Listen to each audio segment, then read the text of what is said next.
যাবার আগে দর্শক আপনাদেরকে এই মুহূর্তে প্রধান প্রধান খবরগুলো একটু জানিয়ে রাখছি।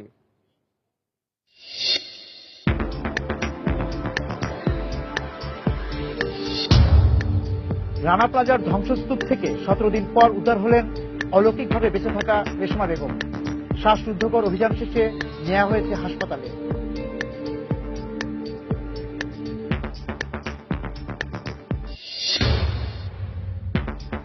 উদ্ধারকর্মীদের অভিনন্দন জানালেন প্রধানমন্ত্রী শেখ হাসিনা। রেশমাকে দেখতে ছুটে গেলেন সাভার সম্মিলিত সামরিক হাসপাতালে।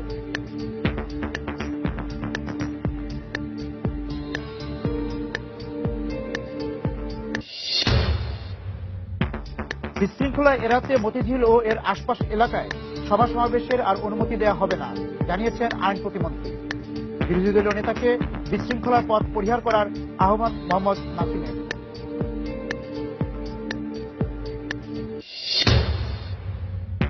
এবং মতিঝিলে হেফাজতে ইসলামের অবস্থানে আইন শৃঙ্খলা রক্ষা বাহিনীর অভিযান নিয়ে বিচার বিভাগীয় তদন্ত কমিশন গঠনের দাবি বিএনপির। তা না হলে জাতিসংঘের নিরপেক্ষ তদন্তের দাবি জানানোর ঘোষণা।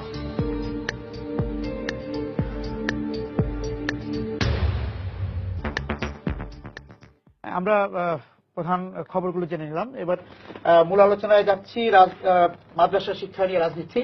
তা শুরুটা রাশেদ আপা আপনাকে দিয়ে করতে চাই যে এই যে স্বাধীনতার 42 বছর পরে আমাদের মাদ্রাসা শিক্ষার যে মূল দুটি ধারা, একটি হচ্ছে কওমি এবং আরেকটি হচ্ছে আলিয়া, এবং সেখানে যেটা হচ্ছে যে এই কওমি মাদ্রাসার পাঠ্যসূচি মূল ধারা থেকে কেন এত দিনেও আলাদা আছে বা বঞ্চিত আছে তারা, বা তাদেরকে সম্পৃক্ত করা হয়নি মূল ধারার সঙ্গে? একটা বিষয় একটু লক্ষ্য করা দরকার। আমাদের শিক্ষা ব্যবস্থা এখন যেটা আছে সেটাকে যেটা আমরা বলি যে প্লুরালিস্টিক, যে সেখানে এক ধরনের রাষ্ট্র পিছু হটেছে, বলতে গেলে রাষ্ট্রের জায়গা দখল করেছে আমাদের এই বিভিন্ন ধর্মী শিক্ষা ব্যবস্থা, ইংরেজি, ধর্মভিত্তিক, মূলধারা ইত্যাদি। তার মধ্যে আবার এই মাদ্রাসাগুলো এসছে, এবং সেটা যেভাবে এসছে আমাদের কাছে সেটা মোটেই বাঞ্ছনীয় না। এই কারণেই যে কোনো দেশের শিক্ষা ব্যবস্থা, আমি তো মনে করি যে কোনো নাগরিকের মৌলিক শিক্ষা নিশ্চিত করা রাষ্ট্রের দায়িত্ব। সেখানে অন্যরা থাকতে পারে, কিন্তু তাদেরকে একটা নিয়মতান্ত্রিকতার মধ্যে আনতে হবে। আমরা শুধু দেখেছি বিভিন্ন সময় শিক্ষানীতি হয়েছে, কোন সরকারের সময় তেমন ভাবে গৃহীত হয়নি। এই সরকারের সময় গৃহীত হয়েছে। এই মাদ্রাসা শিক্ষা নিয়ে অনেক আলোচনা করা হয়েছে, কিন্তু আমরা দেখেছি এই কওমি মাদ্রাসাগুলা আমাদের শিক্ষামন্ত্রী মহোদয় চেষ্টা করেছেন, মন্ত্রণালয় চেষ্টা করেছে, নানাভাবে চেষ্টা করা হয়েছে, কিন্তু তারা ওইভাবে আসেননি। এমনকি আমরা দেখেছি যারা গবেষণা করেন তারাও যখন তথ্য সংগ্রহ করতে যান কওমি মাদ্রাসাগুলা সহায়তা করেন না। তো যেখানে আমাদের কাছে তথ্য নেই, যেখানে কোনো নিয়মতান্ত্রিকতার ভেতরে একটা শিক্ষা ব্যবস্থা নেই, সেইখানে মানুষের কল্যাণে কতটুকু লাগছে, আমাদের সন্তানেরা সেখানে কি লেখাপড়া করছে, এটা আমাদের জানার ঘাটতি আছে। ঘাটতি আছে বলেই যেটা বললেন আপনি যে 42 বছর ধরে কেন চলে আসছে, এটা আমি বলবো এক ধরনের রাষ্ট্র পাশ কাটিয়ে গেছে এদেরকে। সেই জায়গাটা থেকে যদি আমরা দেখি তাহলে দেখব যে সুযোগটা নিয়েছে, যে এখানে রাষ্ট্রের দুর্বলতা, শিক্ষা ব্যবস্থা সব নাগরিকের জন্য নিশ্চিত করতে পারেনি, সেখানেই তৈরি হয়েছে এই সুযোগগুলো। আপনি এর আগে বলছিলেন যে আমরা স্টুডিওতে আসার আগে যে আপনারা একটা উদ্যোগ নিয়েছিলেন যখন দায়িত্বে ছিলেন, সেই উদ্যোগগুলো কি ছিল? একটা ছিল যে এটাও আবার সেই স্থানীয় সরকারের যে আইনটা করা হয়েছিল, যে স্থানীয় সরকারের আওতায় বাংলাদেশের যে কোনো স্থানে যে কোনো ধরনের শিক্ষা ব্যবস্থা বা প্রভিশন ফর এডুকেশন, যেটা তাদেরকে রেজিস্ট্রেশন করতেই হবে স্থানীয় সরকারের আওতায়। এবং সেখানে আমরা দেখেছি যে কিন্ডারগার্টেন স্কুলগুলো পর্যন্ত এগিয়ে এসছেন ইংরেজি মাধ্যমের, আর মূল ধারাটা তো আছেই, কিন্তু কওমি মাদ্রাসাগুলো সেখানে কোনো সহায়তা করেননি। এবং আমার জানা মতো এখন পর্যন্ত তাদের সম্পর্কে আমাদের কাছে তথ্যের ঘাটতি আছে। নানা ধরনের, কতটার থেকে শুরু করে কি ধরনের লেখাপড়া হয় সেটা আমরা জানি না। বলবে আপনার কাছে একটু যাচ্ছে যে আপনি কি জানেন যে আমাদের কওমি মাদ্রাসার সংখ্যা আসলে সঠিক পরিসংখ্যানটা, বা কত শিক্ষার্থী এই কওমি মাদ্রাসার পাঠ্যক্রমের সঙ্গে যুক্ত আছে? আমি শুরু করছি। বিসমিল্লাহির রহমানির রহিম। সময় টিভিকে ধন্যবাদ। সব শ্রোতাকে আমার সালাম ও শুভেচ্ছা। কওমি মাদ্রাসার সংখ্যা 15 থেকে 20,000 হবে সারা বাংলাদেশে। আর সেই কওমি মাদ্রাসা থেকে যারা শিক্ষা নিয়েছেন, এটা তো আনুমানিক একটা হিসাব। আনুমানিক হিসাব। এবং এটা বাংলাদেশের প্রতিটা গ্রামে গঞ্জে পাড়ায় মহল্লায় শহরে প্রচুর। এটা পূর্ণাঙ্গ মাদ্রাসা বা ওই উচ্চ মাধ্যমিক পর্যন্ত, নিম্ন মাধ্যমিক পর্যন্ত, মাধ্যমিক পর্যন্ত বিভিন্ন স্তরে এবং ধাপে এটা ছড়িয়ে আছে। এবং এখান থেকে শিক্ষা নিয়ে বের হয়েছে এরকম অনেক আলেম, ওলামায়ে কেরাম বলা হয়, এবং যারা স্টুডেন্ট আছে বাংলাদেশের লক্ষ লক্ষ, এটা প্রায় অর্ধ কোটির মতো হবে। আচ্ছা, হ্যাঁ, এটা হলো বাস্তব তথ্য। হ্যাঁ, আর যে প্রসঙ্গগুলো এখন আসলো, আমি বলতে চাই যে একটা দেশে দুই রকম শিক্ষা ব্যবস্থা কেন চলবে, এবং সেটাও আবার রাষ্ট্রের আওতার বা দৃষ্টির বাইরে। এটার কারণ, মূল কারণ যেটা আমার মনে হয়, যে যেসব পৃথিবীর যেসব দেশে ঔপনিবেশিক শাসন চলেছে, সেখানে কিন্তু ঔপনিবেশ যারা নাকি দখলদার ছিল, তারা একটা শিক্ষা ব্যবস্থা চালু করেছে।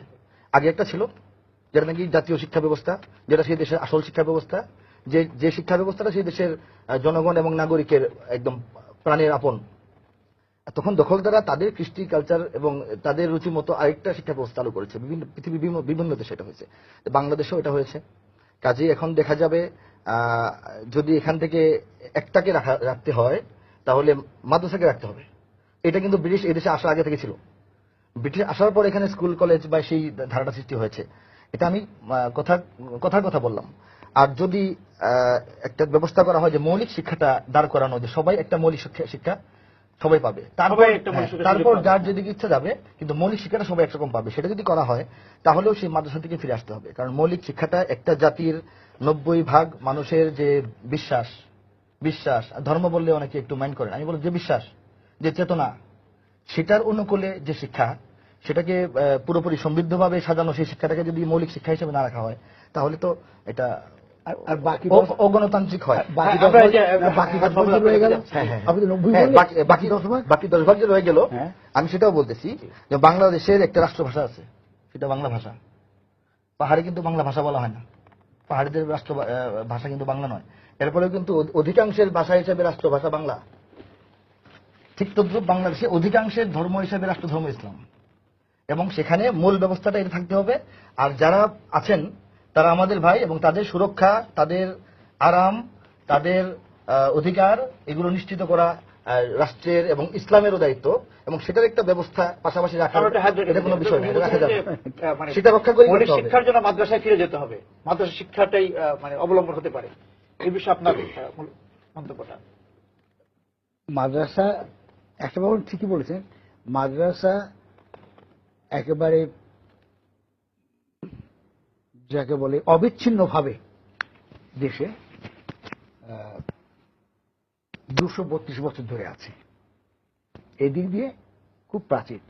মাদ্রাসার সমান্তরাল যে সংস্কৃত শিক্ষা ছিল, অমুসলিম যারা এ করত, তারা কিন্তু সেখানে কিন্তু অনেক রদবদল হয়েছে, তারা ওরা ছেড়ে দিয়ে ইংরেজি ধরেছে ইত্যাদি ইত্যাদি। কিন্তু এই যে মাদ্রাসার ব্যাপারটি 1781 সালে ইস্ট ইন্ডিয়া কোম্পানি কলকাতা মাদ্রাসা স্থাপন করলো, এবং এখন পর্যন্ত সেই মাদ্রাসার শিক্ষা কিন্তু কোনো জায়গায় কোনো গ্যাপ নেই, বাদ পড়েনি। তো এদিক দিয়ে মনে হতেই পারে এটা সবচেয়ে শক্তিশালী, তাই না, 100 বছর ধরে আছে। কিন্তু মানুষ মাদ্রাসায় পড়ি আর স্কুল কলেজে পড়ি, মূল কথাটি তো ব্যক্তি মানুষের জীবন ধারণ। সেই জীবন ধারণটা চলে পৃথিবীর রদবদলের সঙ্গে, সে অনুযায়ী, তাই না? তো মানুষ যখন দেখবে যে মাদ্রাসায় পড়ে আর চাকরি বাকরি হচ্ছে না, বা মাদ্রাসায় পড়ে একমাত্র মসজিদ ইমামতি বা একেবারে ধর্ম সংক্রান্ত কিছু যে জায়গা আছে, সেসব জায়গা ছাড়া কোনো চাকরির ক্ষেত্র তৈরি হচ্ছে না। একই ভয়ে কিন্তু পাহাড়িরা, উনি যেটা বললেন, পাহাড়িরা বাংলা ভাষা ছাড়বে না, কারণ তারা বিচ্যুত হয়ে যাবে মূল ধারা থেকে। এই ভয়টা তাদের মধ্যে কাজ করে। আমি এখানে দু একটা কথা বলতে চাই। রাশেদা চৌধুরী আমার শ্রদ্ধাভাজন, এবং তিনি খ্যাতিমান বিদগ্ধ মানুষ। আমার ওই পাশে যিনি বসে আছেন তিনিও আমার চেয়ে অনেক অগ্রসর। আমি যেটা বলবো, যে আলোচনা থেকে যেটা পেলাম, যে মাদ্রাসা সহায়তা করে না রাষ্ট্রকে, এটা আড়াল সৃষ্টি করে রাখে। এটা মাদ্রাসা যদি রাষ্ট্রের আওতায় আসে, রাষ্ট্র যদি মাদ্রাসাকে স্বীকৃতি দিতে চায়, তাহলে মাদ্রাসা যেরকম কিছু আরো সমৃদ্ধি দরকার, যে অবস্থা আছে এই অবস্থায় কিন্তু স্বীকৃতি দিয়ে দিবে না। এখানে যে আরো আধুনিক জ্ঞান বিজ্ঞানের প্রয়োজন, আরো সমৃদ্ধি দরকার, ঠিক তদ্রুপ রাষ্ট্র স্বীকৃতি দিলেই যে মাদ্রাসা সেটা নিয়ে নিবে, এরকম না বিষয়টা। কারণ মাদ্রাসা দেওবন্দ যখন প্রতিষ্ঠা হয়েছিল, এটা ব্রিটিশ বিরোধী আন্দোলনের, স্বাধীনতা আন্দোলনের একটা মূল চেতনা থেকে এটা শুধু একটা শিক্ষা প্রতিষ্ঠান ছিল না। দেশের তাহজিব, তামাদ্দুন, শিক্ষা সংস্কৃতিকে ধরে রাখার জন্য দেওবন্দ হয়েছিল।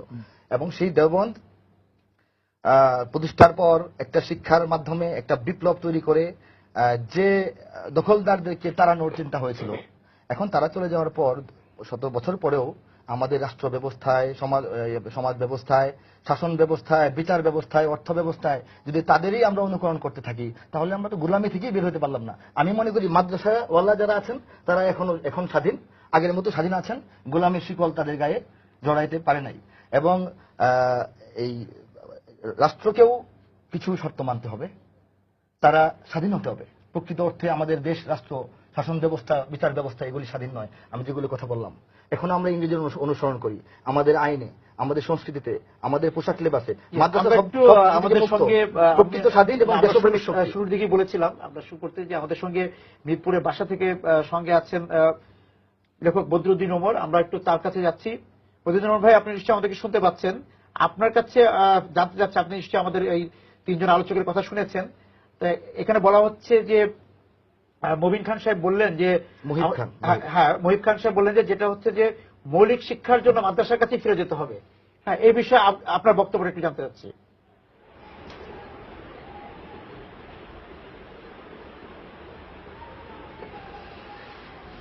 আমার স্পষ্ট বক্তব্য হচ্ছে যে দেশে একাধিক সাধারণভাবে একাধিক কোনো শিক্ষা ব্যবস্থা রাখার কোনো প্রয়োজন নেই। আপনার কাছে একটা বিষয় জানতে চাচ্ছি। আসলে মাদ্রাসা যে শিক্ষা ব্যবস্থা,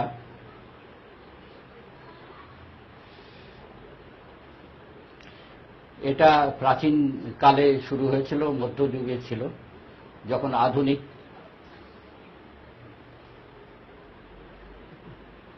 শিক্ষার কোনো ব্যবস্থা ছিল না। কাজেই শিক্ষা এমন একটা জিনিস যেটা সমাজের অবস্থার উপর নির্ভরশীল।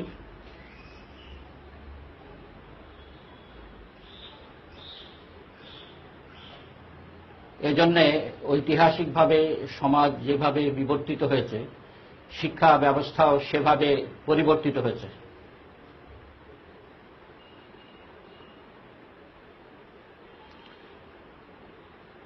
কাজেই মাদ্রাসা শিক্ষা যেটা প্রাচীন এবং মধ্যযুগে ছিল,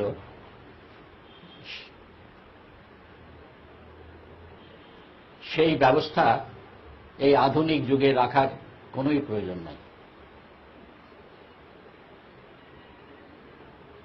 আমি একটু বলতে চাই, এবং সেটা রাখলে যে পরিস্থিতির সৃষ্টি হয়, সেটাই আমরা আমাদের দেশে এবং অন্য অনেক দেশে দেখছি।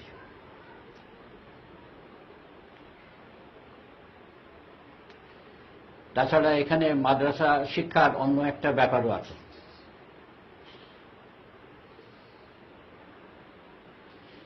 সেটি হলো এই যে এই মাদ্রাসায় যারা পড়াশোনা করে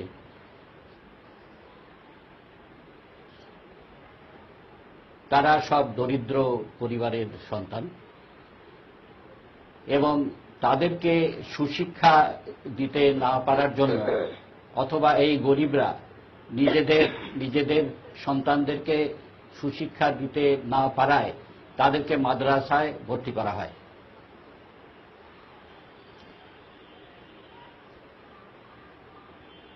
এখানে একটা সমাজের মধ্যে যে সাধারণভাবে বৈষম্য আছে, সেই বৈষম্যেরই একটা দিক হল এই মাদ্রাসা শিক্ষা। বদরুদ্দিন ভাই, আপনি আমাদের সঙ্গে থাকুন, আমরা আবার হয়তো আপনার কাছে ফিরব। দেখা যাবে জি, আপনি আমি নিজে থেকে কোনো আলোচনা যাব না। আমি যে আলোচনাগুলো হলো সেটার উপরে বলতে যাচ্ছি। প্রথম কথা, তিনি যেটা বললেন যে মাদ্রাসায় শুধু দরিদ্র সন্তানরা আসে, এই কথাটা একেবারেই আমাদের ধারণা প্রসূত। আমরা দূরে আছি, যারা দূরে থাকি মাদ্রাসা সম্পর্কে জানি না। এবং আর কোথাও সুশিক্ষার না মাদ্রাসা মানেই তো হচ্ছে এখানে সাধারণত হচ্ছে না না যে, না না, সাধারণত আপনারা যেটা বোঝেন আসলে সেটা নয়। বলা হয় যে না, না, এতিম বা- মাদ্রাসায় এতিমদের জন্য বা অনেকে নিয়ত করে দেয় যে না, তার সেটা হতে পারে, সেটা ছেলেকে সেটা হতে পারে, ধর্মীয় শিক্ষা দিবে, জি। এটা অপশন আছে মাদ্রাসায়, যে এতিমদের যাদের পড়ালেখার সুযোগ নাই, যাদের বেতনও বাবা খুব মা নাই, কম, বেতনও খুব কম তো। হ্যাঁ, বেতনও কম। তাদেরকে মাদ্রাসায় শিক্ষা দেওয়ার একটা ব্যবস্থা আছে। এটা মাদ্রাসার একটা গুণ বলতে পারেন। তাই বলে পুরো মাদ্রাসা ব্যবস্থাটা বা সব মাদ্রাসা শুধু এতিমদেরকে দিয়ে চলে, না, না, তা তো অবশ্যই না। আর দরিদ্ররাই এখানে আসে পেটের তাগিদে, এরকম না। এখন বর্তমানে বাংলাদেশের যে অবস্থা, পাড়ায় পাড়ায় গ্রামে গ্রামে স্কুল আছে, গম দেওয়া হচ্ছে, টাকা দেওয়া হচ্ছে, এরপরেও যারা মাদ্রাসায় পড়তে আসে এরা কি টাকার জন্য, গমের জন্য আসে? তারা এখানে পড়ার জন্য আসে, অন্য কোনো কারণ নাই। আরেকটা বিষয় বলবো, রাশিদা আপা বলছিলেন যে এখানে আমাদের সন্তানরা কি পড়ছে আমরা বুঝতেছি না, এবং জানছি না। এখান থেকে কি আউটপুট জানি না, জানি না বলেছেন, হ্যাঁ।